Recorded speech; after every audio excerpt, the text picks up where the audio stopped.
Hello everyone, in this video we will learn how to edit legend text in Excel chart. So let's start this in Excel and you can see here I have a simple data. So I'm going to insert for chart. Simply select the data full, then go to the insert tab in charts group. Here I select the column charts.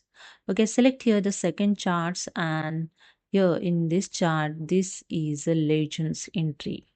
Okay, so this is the legend text. When I keep cursor on it, you can see the legend entries. Okay, this legend text I'm going to change. Okay, so you're going to edit it. Okay, so simply click on the chart and go to the chart design tab. In data group, click on the cells data option, and here the cells data source dialog box is open. And you can see here the legends entries here showing.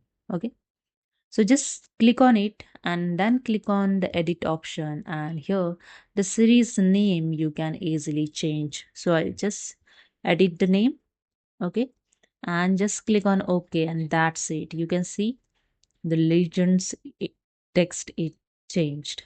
Again I select the second one and click on the edit option, and again I change the second one. Same for the third. Select it, click on the edit, and I change here the series name.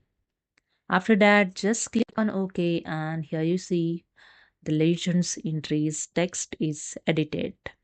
Okay, so hope you understood. If you like this, please subscribe. Thank you so much.